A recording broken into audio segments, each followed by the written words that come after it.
Hey, John Gilroy here. Today, we're going to talk about the federal government and improving trust across the supplier ecosystem. Hit the music, Manny.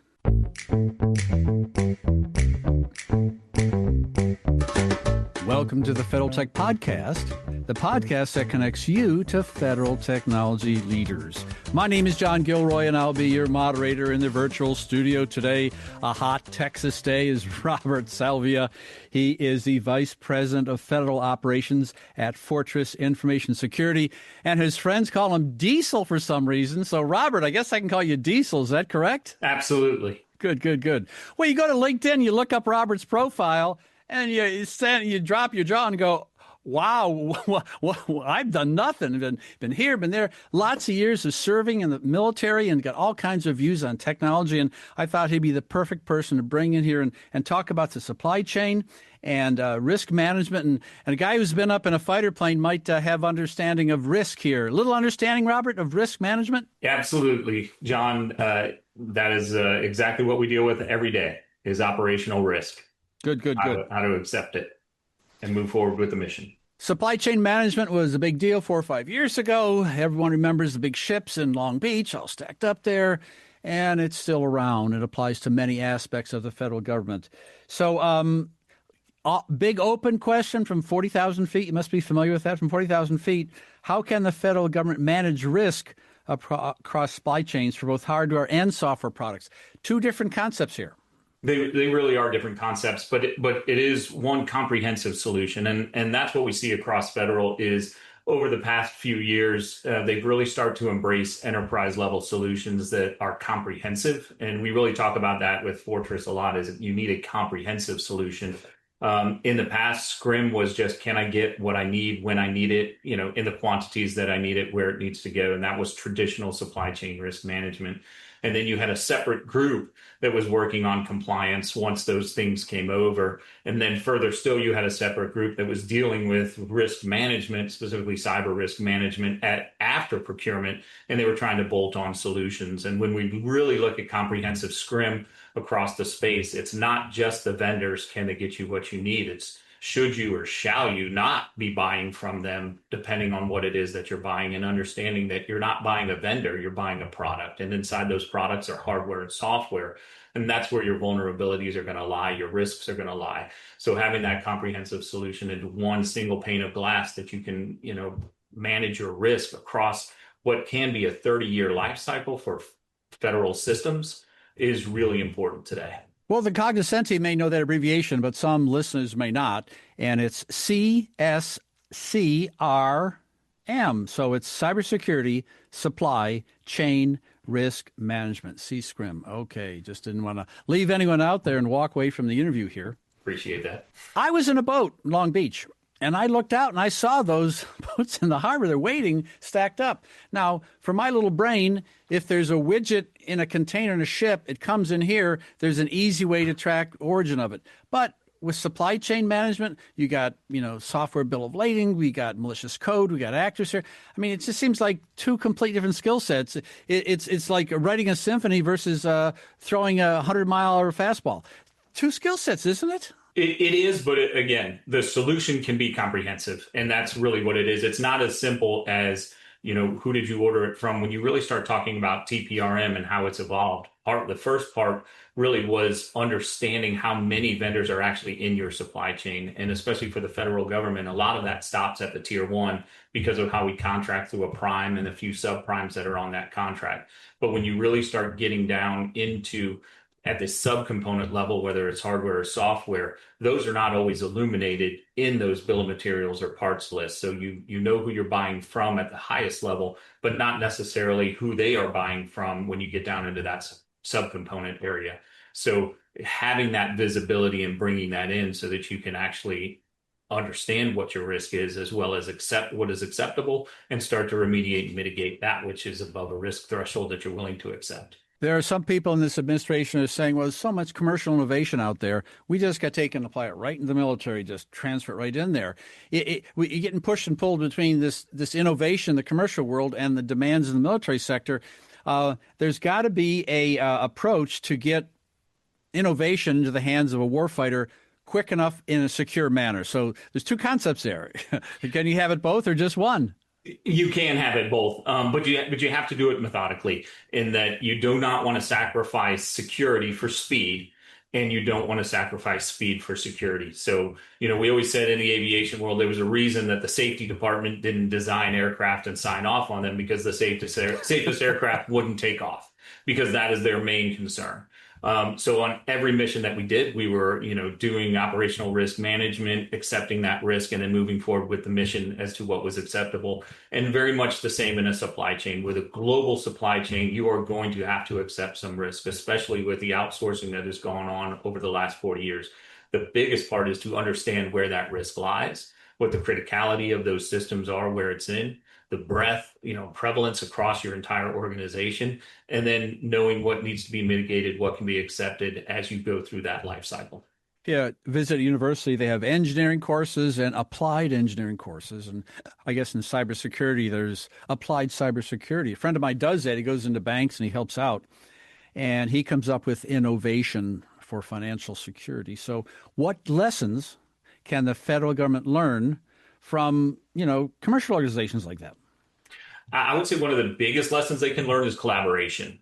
Fortress is, really focused on collaboration across the space, and we've been doing that for quite some time with our commercial customers, because when you collaborate with the information that you have, it's a lot cheaper. It reduces the cost. It reduces the time to get those assessments, but it also stops vulnerabilities from propagating. And what we've seen in the federal space is that a lot of what they do is fragmented program by program. And when they find a vulnerability, they fix that vulnerability, and then they don't share it across the entire enterprise. It's hard for them to prioritize findings at the enterprise level. They prioritize it at each individual program level.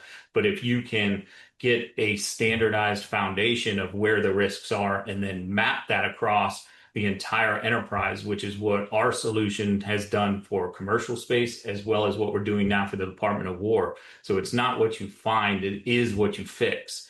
And it's not just a single instance. Is it in one of my programs or is it in all of my programs? And that knowledge of being able to map across the enterprise helps you prioritize at the enterprise level, put resources where you need to put them, and then go ahead and have a standard remediation to avoid the propagation of those vulnerabilities and risks, and actually increase your cyber resiliency with continuous monitoring. I was in the airport last week, looking around, seeing all these people. I'm thinking to myself, hey, half these people are probably talking about AI for this, AI for that, or who knows what. So let's bring up the topic here. So everyone's heard about Mythos. We know that. So how does Mythos and other AI engines change how the federal government needs to prepare for cybersecurity risks? I think what it does is it increases the scale. Mythos is not necessarily out of left field or something that we never saw coming. We have been, through technology, everything has been advancing quickly, whether it was, early days of AI or machine learning. Those type of technologies have increased the ability to go find vulnerabilities. It's kind of very similar to what we saw with Executive Order 14028, where they said we're going to bring in all of your SBOMs. If you do business with the DoD, you're going to have to provide your SBOMs. So you're going to get a lot more data from AI. But now, how are you going to prioritize that data? And that's the real piece, so that it can go out and find 10,000 vulnerabilities. Now you have to be able to sort through those vulnerabilities in an operationalized environment. So where are those vulnerabilities? Are those vulnerabilities exploitable?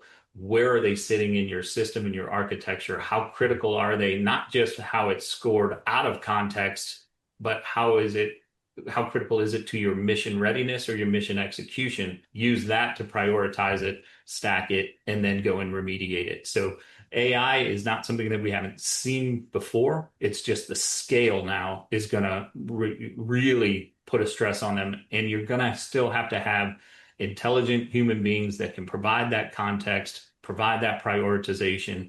And then when it comes to, I would say the biggest stressor is going to be the remediation itself. When they were doing remediations at maybe 1 a month or 10 a month, that's, probably doable.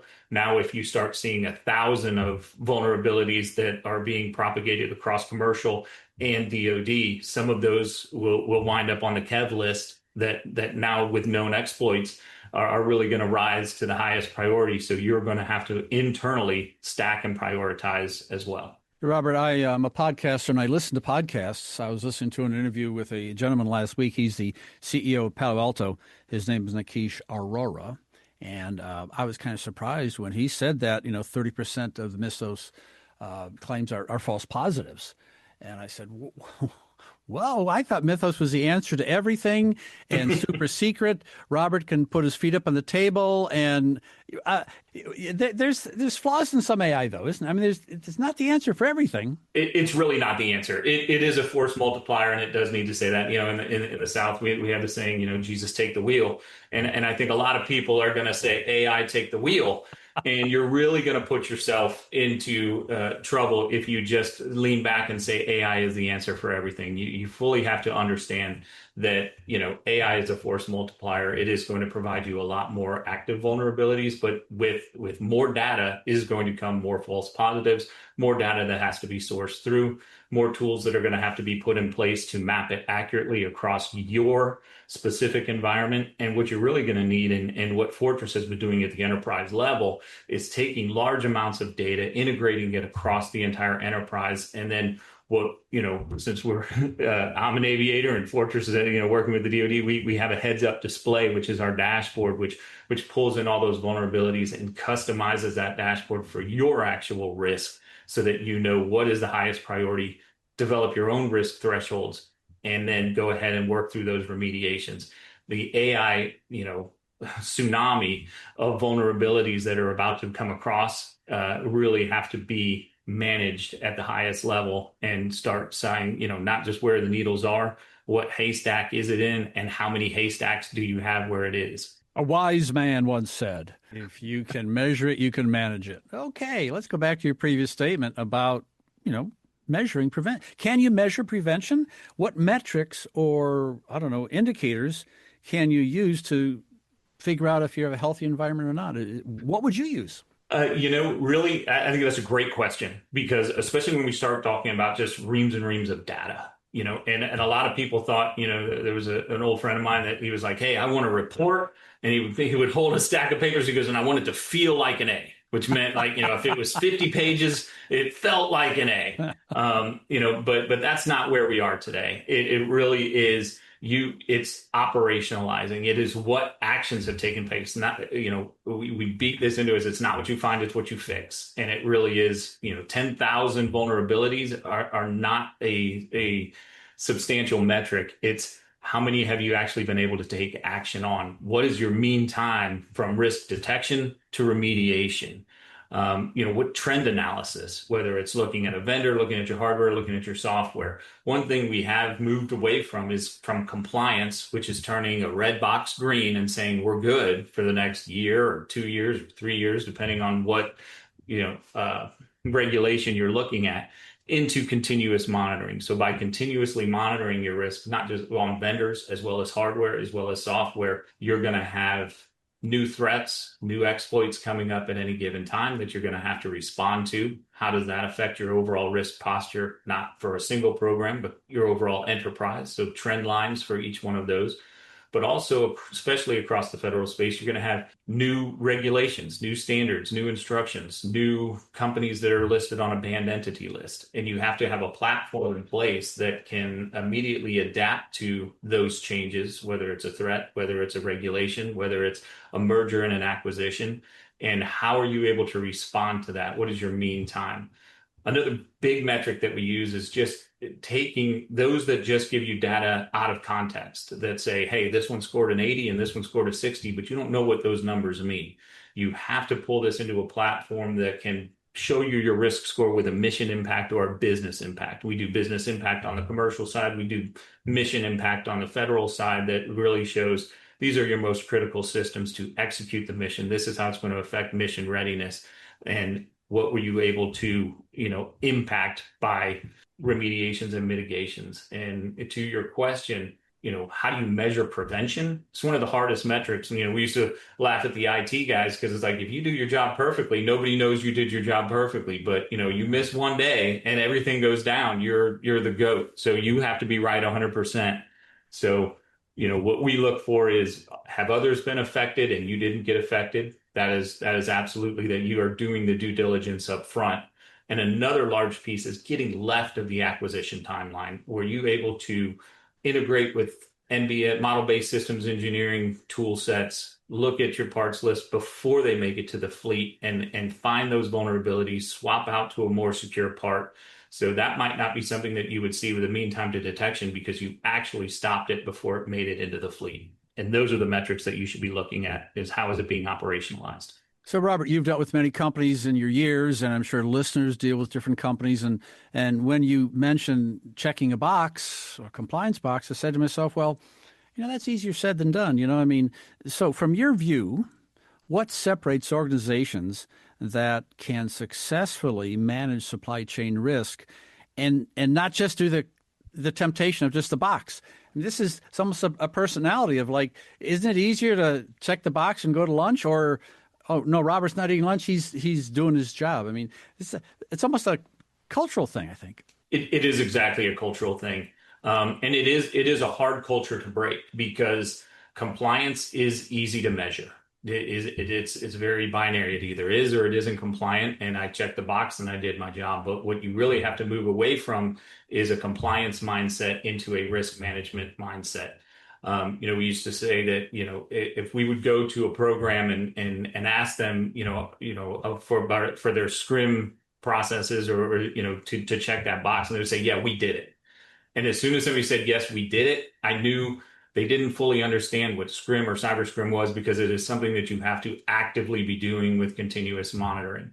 So it is, you could be 100% compliant with no risk on Monday. And by Friday, new exploits, new threats, changes are going to happen, especially when you start talking about cyber supply chain risk management and how dynamic that is. So changing that culture of, we know we're going to have risk. It's not just, is my vendor compliant? It is, what risks are my vendor bringing to me in that comprehensive context of not just the vendor, but what are the products that they are supplying to me? Where are those products sitting in my architecture? How critical are those products to mission readiness and mission execution? And then understanding what your risk is, and then having a platform that can, knowing that when a vulnerability or a risk comes in, or in the federal space, an XORD or a FragORD that tells you to go and find where these are and patch them immediately. You know exactly where all of those are across your enterprise. You have a plan in place that you can standardize and automate, and then you can report from the initial finding all the way to closure, and then repeat that process. And those are the metrics you should be looking for. And that is the culture that you should build, is that you are not compliant, you are managing risk. Robert, I mentioned different companies with different perspectives on compliance. So what kind of companies does Fortress like to partner with? Give me an example, and maybe someone who's listening might want to contact you and go, different types, or give me an example. I think at your website, I think you talked about a company called NetRise, working with them, or what kind of folks like to work with? Yeah. So really, just for a broad, explanation of who we look for is, does the vendor have domain expertise in there? We really try to avoid generalized solutions. It's, are you an expert in this space? So whether it's a vendor going down to the nth tier and mapping across all of those, if it's specific software vulnerabilities that they can bring to bear. We look at how many different data sets they use. A lot of people just use all of the same data sets and repackage it. Are they actively looking, do they have access to federal databases, commercial databases? Are they using AI to bring that to bear to provide some added value between the gaps, rather than, just repurposing data that's general? We really look for outcomes, not outputs. If it's just stacks of data, that's not as important to us as, we ask them, how has your customer been able to use your data to affect an outcome? It really is, we lean heavily on identifying vulnerabilities, delivering those vulnerabilities to the customer, and then communicating what those customers should be doing and verifying what that is. And then another piece that we really look for is anybody that says you have to buy my solution with only my data and that's it. We would steer away from them. It's really, how well do they integrate with existing ecosystems? A lot of what we do with Fortress is We have a lot of APIs with organic data sets and non-organic data sets. We bring to bear everything that we have internally, as well as what the customer can bring. And then we put that into a dashboard. So it is breaking down those stovepipes and really giving them a comprehensive risk posture in a dashboard that's very easily understood and that they can take action on. And then the last piece again is the human expertise, is because especially with the new companies coming up, if they just say, hey, we're the newest AI and there's no, relevant expertise in the area that we're looking for. There's no humans behind it. They don't understand the context of the risk. They're just spitting out data. Those are usually ones that we would not necessarily look for. And if someone wants to look for you, if they're listening to this podcast and walking their dog, so where do you suggest information? I would say the best place right now is to go to our website, fortressinfosec.com, and that you can get everything that you want to know on what we're doing on the commercial side as well as on the federal side. Yeah. And I'll put a link to that in the show notes in case people want to connect up with you. But I think there's it's interesting when I listen to people with strong military backgrounds, when they say the word action, like you just did, it means something. It means use this data for action, and that really accomplishes something. And I think when you listen to this interview, you hear that it was very authentic, Robert. It was like, yeah, well, what are you going to do with it? Who cares? If you're even do something, it's wasted information. Agreed completely. It's one thing that we've seen a lot in this space with cyber, and now with AI coming, is you'll see a lot of people that are admiring the problem. They love to talk about the problem, but what we like, and I think part of that's an aviation culture. We'll go a little bit faster. You're going to have to feel it out. You're going to have to respond to things. So it's far better to go forward and then adjust rather than just kind of sit back and wait for the answer. Hey, that's a nice looking flat tire you got there, Robert. Exactly. And then it's like when you pass the construction crews, you got 4 people watching and 1 guy digging. It's far better to just start digging. And, if you need to move your benchmarks, move your thresholds, change it up, at least you're making forward progress. And especially with things moving as quickly as they are with AI and technology, you have to have forward momentum to respond to that. You can't sit back. Well, great. Well, unfortunately, we're running out of time here. You have been listening to the Federal Tech Podcast. My name is John Gilroy, and I'd like to thank my guest, Robert Diesel Salvia. He's the Vice President of Federal Operations at Fortress Information Security. John, thank you for your time. This was great.